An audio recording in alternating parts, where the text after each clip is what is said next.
Welcome back to the Tennis Culture Podcast. Three amigos back in the house. Buster, welcome back, man. Thank you. Let's go. Arriba. Do you know any Spanish words? Besides the one I just said. Besides Ariba. Yeah. Which is not really Spanish. It's more Mexican. But anyway, go ahead. Whoa. Back it up. What? It's more of a Mexican phrase, is it not? What do they speak in Mexico? In Spanish. You okay? Yeah. There we go. Moving on. De nada? Is it de nada? I think it's you're welcome. Yeah, I think so. It is. Yeah, gracias de nada. Yeah. Yeah. That's it? That's probably a bit. Yeah. I know like my numbers up to about 8 because 8 is ocho. Yeah. See? And then I know pilotas, which is balls. Tennis balls. Like, no, ocho pelotas, por favor. And pick up 8 balls, please. Nice. Yeah, it's not bad, Yeah. Yeah. We had one where we used to say balls up to everybody because we had a lot of people in Miami who were Latin based. And so we used to say pilotas arriba. Pilotas arriba. Pilotas arriba. And they pick up all the balls. Yep, no worries. Do you have to do it with the hand movements or is that just something you added to that's it? how they did it. So they're very Latin. So I'll keep my hands tucked in. That'd be If great. if I go to Spain, I'll just keep saying de nada and I'll just be gracious. So be fine. Gracious Gracious? visitor. Gracious Gracious. visitor. You're welcome. All right, we're a little off topic there. So, boys, we're wrapping up to the end of the year. We're going to do a wrap-up show in a couple of weeks, Rez. But before we do, we are going to just go over a couple of things that have been going on in the world. The first one I want to talk about is Davis Cup. Is Davis Cup dead? Is it done? Is it gone past its prime? Some people will say no. If you look at how big it means to the Italians, I mean, yes, they just won it. Yeah. But I mean, if the Aussies won it in the final, Australia played Italy in the final. If we won it, it would have been maybe an Instagram post here or there, a little pat on the back. But there's no way in the world we would have been welcoming the Davis Cup team home at the airport with signs like, well done, you've done it. I think it's sad. It is so sad. But I think Davis Cup has passed its day. I think it's hanging on by its fingernails. It's hanging on. Leighton Hewitt came out and recently said that he misses the home and away match the idea, best of 5 sets. And the fact that he used to play in the outdoors on all these different surfaces, he hated the surface they were playing on at Malaga. Malaga was the location. I see what they're trying to do. The only reason they're putting this format together where they do one big tournament is just because there's too many tournaments. Yeah. There's just nowhere else to fit it because Davis Cup used to be throughout the year. So the issue is just, getting it in the schedule. That's the big problem. Yeah. So I still think it means something when you win, but we weren't watching it, were we? Like I was watching like highlights. To be fair, didn't even know we were playing. Yeah. Didn't know we were playing until someone mentioned, hey, Demons playing Sinner in the final today. I'm like, final of what? Yeah. Davis Cup. I'm like, oh. Yeah. I am with you. I actually didn't know it was on. And then even after Italy had won, I was still unaware. I didn't even know Australia made the final. And I think it is to a point now where it is a bit gone. It's past its day. I think depending on the country, it could vary. Like obviously we saw that Italy and the team was welcomed in a different sporting event type stuff. But I don't think it's really important. Like it's still an event, but I don't see it as something on the tennis calendar that I'm looking forward to. I think it's hanging on by history. That's the only thing it's hanging on. And I don't think it needs to go away. I think they just need to fix it somehow. I think it does. I think it needs to go away for 5 years. 5 years. Yeah. Like a little hiatus. Just Tuck go it away. in the corner. Like there's some sporting events in the world where some magical fairy dust has been sprinkled over and it's means so much to everybody. And no one can really put a finger on some things. Davis Cup used to be that. In Australia, we've got State of Origin. Why is State of Origin so passionate? Why? Who knows? It's just games between two states. But, you try and replicate that in other areas. Sometimes it works, sometimes it doesn't. I think it's run its course for now. I think we're doing more of a disrespect to the old heads. Like, people talk about Davis Cup with such pride and passion, like John Newcomb, Roy Emerson, all these old heads who used to, really thrive off representing their country. I think we're doing more of a disservice to them now by not caring as much as this product than we are by stopping it completely. I think if we stop it completely, we go, hey, look, you guys were the golden era. We tried to keep it going. It's done its time. You were the high point of it. Congratulations. And you know what? Let's revive it in 5 years or 10 years. I do want to say respect the players, though. They put on a hell of a show. Sinner, Djokovic, Demina, they're all there giving it a crack. So fair play to them. I just think the organization's let it down. And I agree with you. And I don't think it's the players. Yeah, exactly. That's what I mean. Just so we're fair, I do not think the Davis Cup is dying because of the players. No. I think because of the way it's been formatted, so Yes. people behind closed doors, and also the scheduling, I don't think fits the tennis fan. It's very choppy, changey. It's strange. But also the media too. The tennis media, the tennis world, they do not coverage this or boost this as much as they would a Wimbledon, Aussie Open, or any other Masters series even. So I think it's a combination of a few things. I was about to say, well, the United Cup's been presented quite well over social media, so that's starting quite soon. You were going to say the dates. You're like, I actually didn't read the but post on it's- social media. It's starting before the Australian Open, and you got a lot of big names confirmed. Like, I'm more excited for the United Cup than I would be for a Davis Cup. Is that because it's in Australia? Again, it could be the fact that it's tying in with the lead up to the Australian Open. I'm not saying that, but even if it wasn't in Australia, they have advertised that a lot better than Davis Cup has been advertised. Yeah, they do plug it fairly well. I will give that. But yeah, I think it's great to see the players still want to be there. It obviously means a lot to the players. You don't want to take that away from them either, because we just looked at a video then of Yannick Sinner just going to watch an AC Milan game in Italy, obviously, and the crowd was going nuts for him. Yes. Yep. I went It to was say so good. I went to say mental and nuts, and I almost said mutts, but I didn't. I saved it. At least you didn't say Nental. Yeah, mental. What I suggest, imagine this. Do you think it can be fixed in the short term? I don't think so. But if they were to, what if we tried this? We always talk about the ATP season being so long anyway, and WTA. So this same goes for the Billie Jean Cup, which used to be Fed Cup back in the day. Yeah. What if after the US Open, that was seen as like the end of the Pro Tour? Maybe you have the end of year finals on top of that, but that's it. So outside of the top 8, so if you make top 8, you go and you play the World Finals. the World Finals. Now, if you're outside the top 8, then you can play Davis Cup, because from the US Open till the end of the year, it's Davis Cup time. So you don't make the top 8, cool. What you can do is you can represent your country for the rest of the year. You get good tennis in.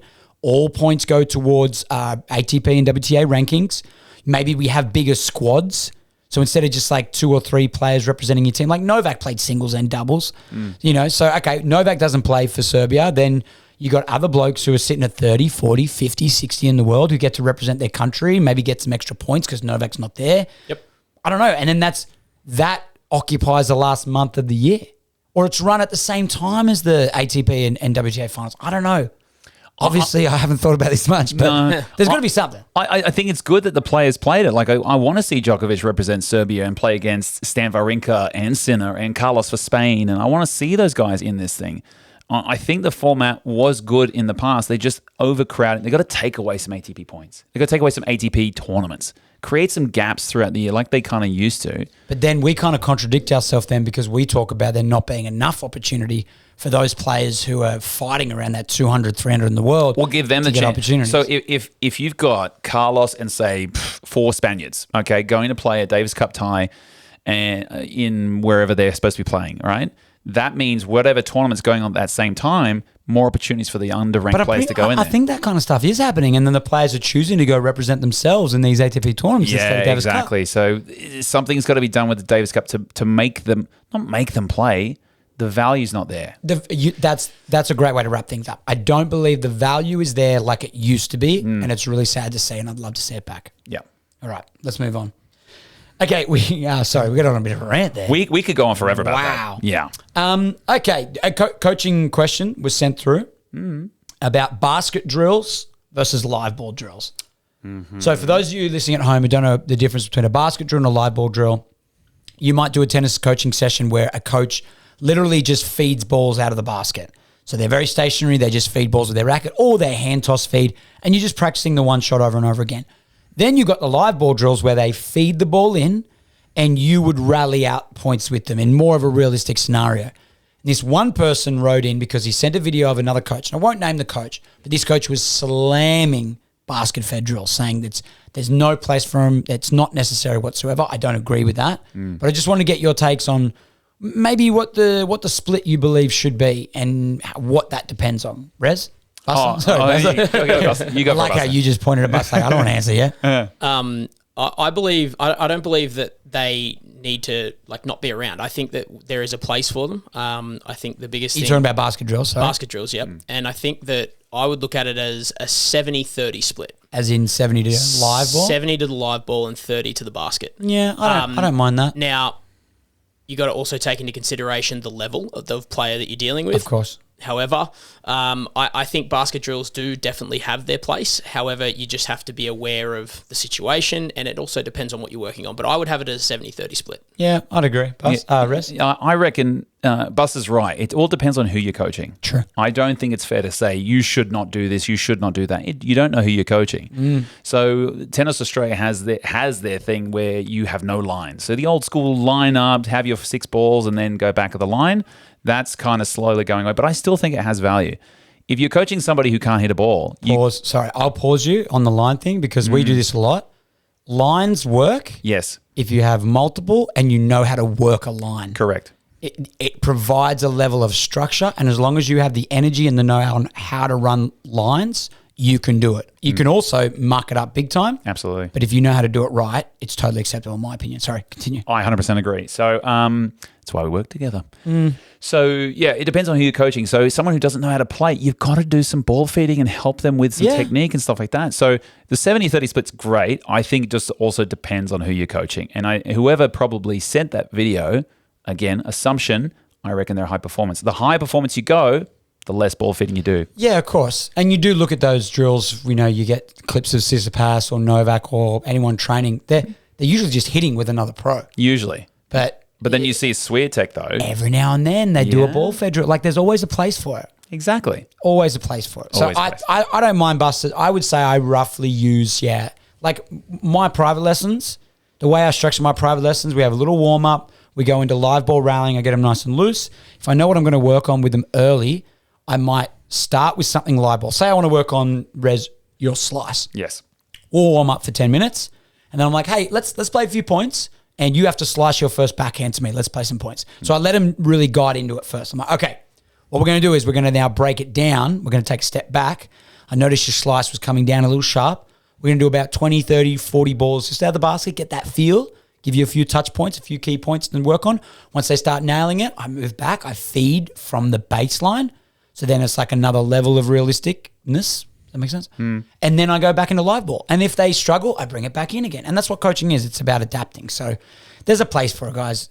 Oh, absolutely. And I think that the further along you go with it, you understand that they might need to regress at one point or another. As we are feeding balls, we can usually place the ball anywhere we want to place it, which makes it a little easier for certain players to hit the ball. Once you get into a live ball, they might really struggle with what they're actually trying to achieve. So you might have to go back and do it again. So it's definitely not gone, and there is a place. You just got to know the player and what they're trying to do. Yeah. And the argument for that is like, obviously when you feed a ball, yes, you get an absolute peach in the sweet spot. They can do what they want to do.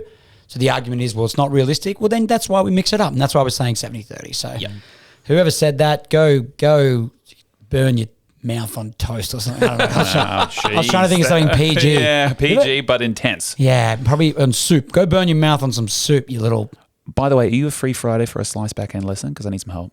Can you help me out? Buster. I'm good. Yeah, I can help you. It's fun. Thank you, Buster. Appreciate worries, it. Appreciate it, all brother. Thank All you. right, we're going to throw it over to our sponsor when we get back. We're going to talk about friends in tennis and why they make each other compete more. Yay. And we're back. Okay, so we're all big NBA fans. Rez, we mention and compare tennis to NBA a lot on the show. We're big fans. Spurs not doing too well at the moment. Wembanyama, first round draft pick, kind of finding his feet. Go Miami Heat. Your Miami Heat doing well. Buster, who are you actually? Because you have like 12 jerseys. Depends on Wait. who's winning. Okay, who do you think Buster supports? I told you this on Monday. It's not fair that you guess. Okay, I'll guess first. You should guess. I'll say a Milwaukee Bucks because he likes Giannis. But Rez? Oh, am I guessing? Am I guessing? Well, I know who it is. Well, then say it. Boston. He's a Boston Celtics fan. Really? Celtics. Okay, cool. That's this year. Top of the ladder. Recently, there was a match played between the Los Angeles Lakers and Phoenix Suns.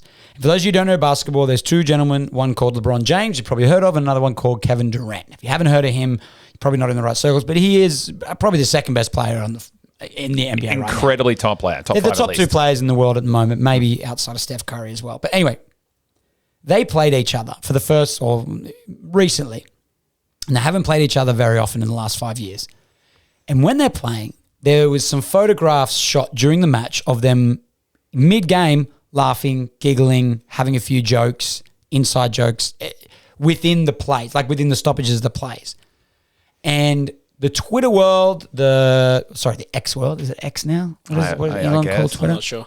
I don't know what led her up to. Social media went wild saying, hey, they didn't really go at each other. We wanted to see Prime LeBron, Prime KD go at each other. You know, they're out there just joking around. Kevin Durant then put a tweet out and he said, I'll repeat the tweet here. It goes, at some point, your non-athletes going to realize that friends compete harder against one another than enemies do. Mm-hmm. And I agree with it. Yeah. Because when you go out there and you have somebody that you're buddies with, you're boys with, you want to have the one up on them. Mm. You kind of know them in and out. Bus, we are obviously brothers, but I would also call us friends. When I go out and play against you, I probably play my top level tennis more than I would go out and play somebody that I don't know, because I definitely want to get the stick over you. Because if I go out and lose to nobody, I don't have to hear about that at family Christmas. I don't have to hear about that at work the next day.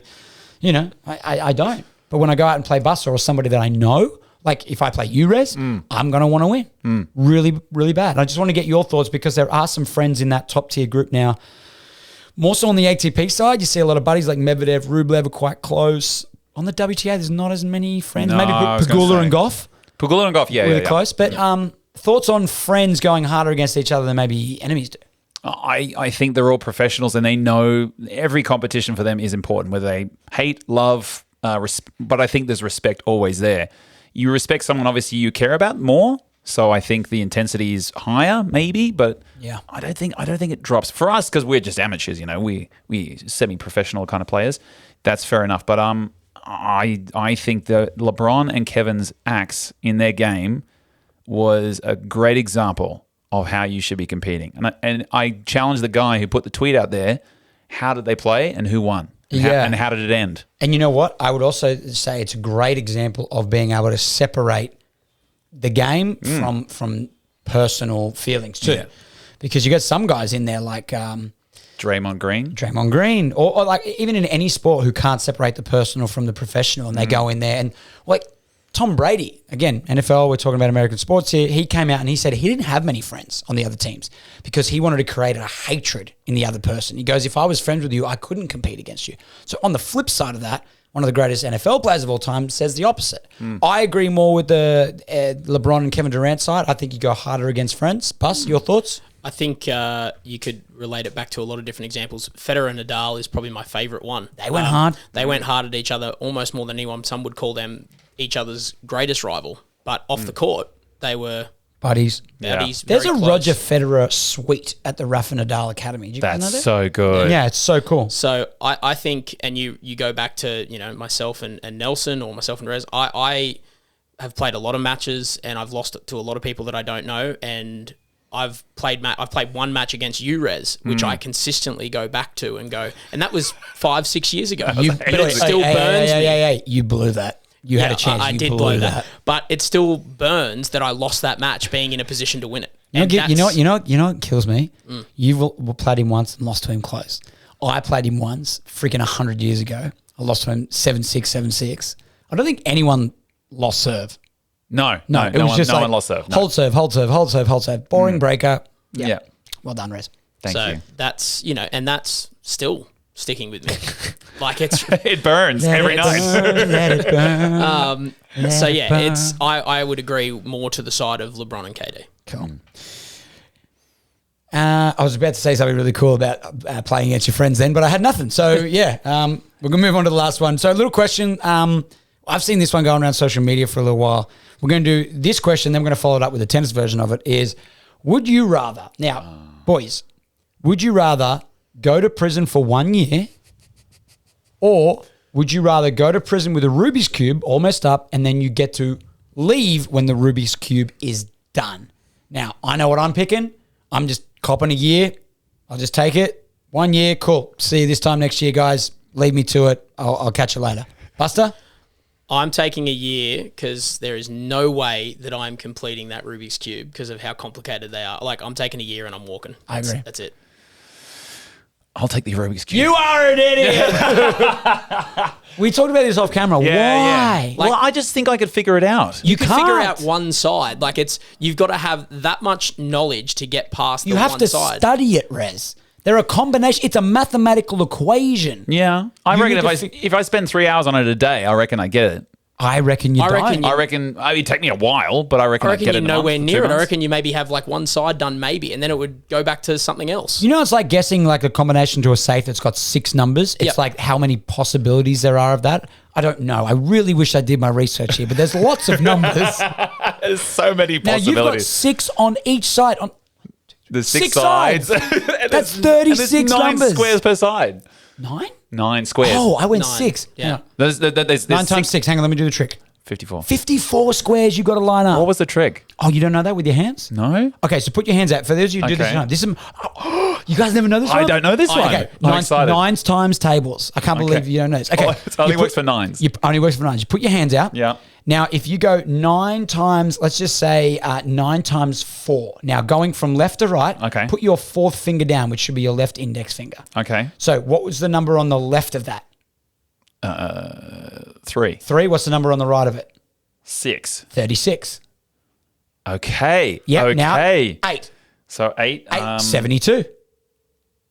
And Hang then on. Hang on. 8. That's the wrong one. Yep. Yep, 72. 72. So whatever's on the left of the finger you put down is the 10 number, and then the other one's the little number. That's good. Yeah, That's it's cool, really huh? good. Yeah. I just usually do it in my head. But you will not be able to do a Rubik's Cube. No chance. Like there's like 9 The complex fact you didn't mathematical. know. The fact you didn't know your 9 times tables with your hands. I know no it, chance. but I know it in my head. Nah, you You need, do. Yes, like, I do. Test Nobody me. Test does. me right now. 9 times 1,000. 9,000. Damn it. 9,000. So I don't have if enough he's fingers. I don't have enough fingers. so in other words, Rez is going to jail for life You are. You're because done, man. you're not coming back out. Boys, I will see you in a year when I've been out for 10 months. Cool. Yeah, just Yeah. chilling, and I'll be going in one hand, Rubik's Cube, what's up? You know, how you doing? Idiot. Idiot. Do they have resources in prison? Because none of us have been, obviously. So do they have resources? not that you know. What do they? Oh, Let's say that they have a library. Pastor's got some information. Let's Go say for that it. they have a library. Yes. I don't think. Walk into that library and tell me what book you could check out at the library to know what those mathematical problems are. Pastor, it's called the 21st century. They have internet and computers. They do. Bus, I got to tell you, you know what? They do actually. Yeah, but how much access do you get to that when you're in prison? Google Rubik's Depends- Cube. And it also depends on your good behavior. And Yeah. knowing Rez, being old goody two-shoes over here. Got to play the system, man. I mean, you're going to prison. You're going with some bad people. You got to be smart. You got to be clever. I still don't think he's getting out. Yeah, me neither. All right, let's move on. The same question. Prison for not prison for a year. Okay, so what do you think you have a better chance of doing? So right now we just said Rubik's Cube or just take the punishment. Yeah. Tennis version. What do you think you would have a better chance of doing? Breaking John Isner's serve, or winning a service game against Novak Djokovic? Buster. Lead the way. I'm gonna take John Isner, and I think the reasoning for me would be that after a certain amount of time, are we going with the assumption that he is fresh every service game? Like after like 3 hours, his arm isn't gonna like drop off, No, I mean you get 10 attempts. and then he goes back to being fresh. No, 10 attempts and that's it. Your game is over, bro. Oh, okay. New Right. rules. I like that. I like Okay. that. You get 10 chances to break his serve, Yep. And you got 10 chances, or 10 chances to hold against Djokovic. or you go to prison. If that is the case, Prison? Why prison? I don't know. We're back on the prison bandwagon. if that's the case, if it's only 10 attempts, sorry, I'm changing my answer then. I'm going Novak. Oh, really? Because at least with my serve, I can at least try to dictate the point in some way. If Isner's having 10 cracks at just holding serve and I don't see 50% of the serves, I don't even get a chance. Whereas at least with my serve, I can bomb one down. It's not going to be overly fast, but at least I can try and dictate the point. I'm with Buster. Yeah, that's a good call. I'm going against Novak. Yeah, I'm going against Novak. I mean, I've got the best serve out of the three of us, so yeah, I'd go for that. No, you have the fastest serve. It doesn't mean it's the best. Buster, do I have the best serve in the three? You know what? I don't even think you have the fastest. I think you have the heaviest. Out of the three of us? Yeah. I think you Yeah, have, Buster might be faster now. I agree. I Yeah. think you have a bigger serve, not a faster serve. Interesting. That's a whole nother conversation. I don't know how to go with that. Anyway, I'm Yeah. taking. we're I'm all on the taking same Novak. page. Yeah. We're serving against Djokovic. We serve and volley all day, baby. Coming for you, Novak. All right, guys, been a pleasure. We are going to wrap things up there. Buster, thanks for joining us again. It's been a pleasure having you on the podcast. Rez, we're going to do a wrap-up show in a couple of weeks for Christmas. And thank you guys as well. We're coming to the back end of the year. Just really cool being able to engage with all the fans, all the DMs, the emails, everything, the shares, posts, likes, retweets, everything. It's been awesome. So we're going to come hard at it. We've got some really, really exciting news coming up about the Canberra International and the Aussie Open next year. We're going to let you know all about that in the next episode. But until then, this has been Nelson, Rez, and Buster from the Tennis Culture Podcast signing Out. You're going to prison, Rez. You're going to prison. You're all going to prison. Yeah, but you're there for life.